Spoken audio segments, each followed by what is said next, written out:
논으로 말씀드립니다. 앞서 말씀 주신 대로 그 조선일보 김모 기자한테 USB가 건네지지 않았습니까? 근데 이 과정 관련해서 대통령실 황정호 행정관 얘기가 나왔다는데 이건 어떤 건가요?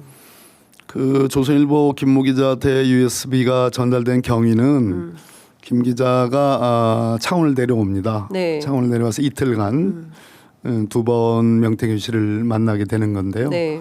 거기서 이제 설득을 했겠죠. 했다고 하고요. 그래서 USB를 김 기자한테 줬다. 이렇게 줬다고 얘기하고 그러면 김 기자가 용산에 보냈다는 얘기냐, 이런 걸 갖고 있다는 메시지를 용산에 줬다는 얘기냐, 아니면 용산이 어떻게 알았다는 얘기냐, 라는 그 대목에 대해서 조금 제가 이제 30분밖에 못 만나잖아요. 네네네. 그래서 좀 정리가 좀 왔다 갔다 하는데 어찌되었든 김 기자 얘기를 하면서 김 기자의 워딩이라고 얘기를 했는데 이건 워딩입니다. 확인되지 않은 얘기지만 명태균 씨는 확인시켜 주었다. 이렇게 표현을 합니다.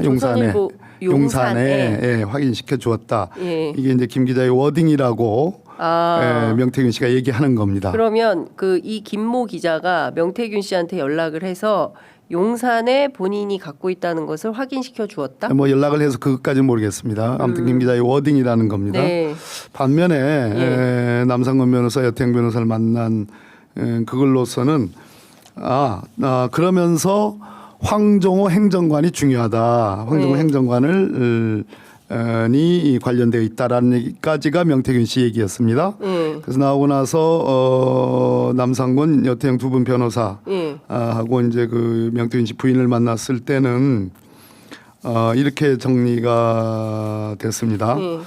그분들은 이렇게 황정호 행정관을 통해서 조선일보가 USB를 갖고 있다는 것을 알려주었다. 그러니까 황정호 행정관을 명태균 씨가 잘 압니다. 예. 황정호 행정관 알죠? 그 유명한 황 사장 아들. 황 사장 아들 삼부토건 계열사인가 무슨 뭐 협력업체 그리고 김건희 여사 그 카메라가 따라 들어갈 때 목도리미를 잡고서 그냥 밀어넣은 그 친구입니다. 두 분 변호사와 명태균 씨 부인은 황정호를 통해서 조선일보가 그 USB를 갖고 있다는 것을 알렸다라고 얘기를 하는 거죠. 네. 조금 다릅니다.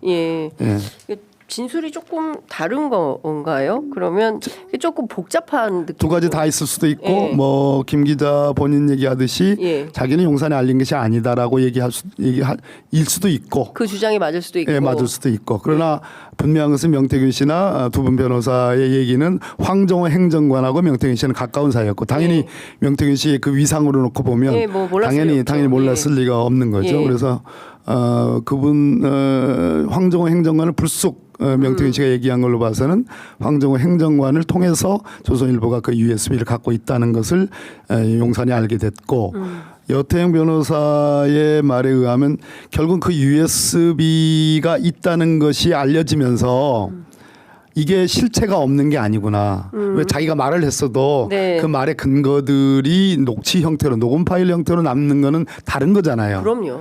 어마어마하게 차이가 나는 거잖아요. 그렇죠. 그래서 윤석열 대통령과 김건희 여사의 녹취가 소위 이 김영선 의원의 공천과 관련해서 녹취가 분명히 존재한다는 것을 아는 것, 즉 실체가 있다는 것을 그때 깨달았다. 그래서 다시 제가 세 번째 만났을 때인가 두 번째 만났을 때 이 비상계엄의 원인을 물어봤을 때 첫 번째는 쫄아서 황금번에 쫄아서라고 분명히 얘기했고 그 뒤에 왜 조선일보 폐간 얘기가 나왔냐 자기 때문이다 명태균 자기 때문이다에 그것은 최초 이 USB를 결국은 자기 구명용으로 준 거잖아요.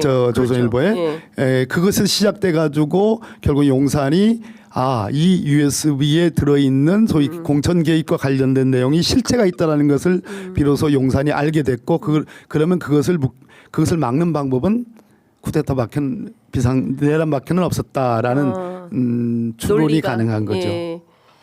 실체. 이게 제일 설득력이 있는 어느 정도 베일이 좀 벗겨졌습니까? 퍼즐이 대체로 맞아 떨어지는 것 같습니다. 그러니까 이걸 없애고 싶었던 거 아닙니까? USB를. 그렇게 추론적으로는 그렇게 봐야 되겠죠.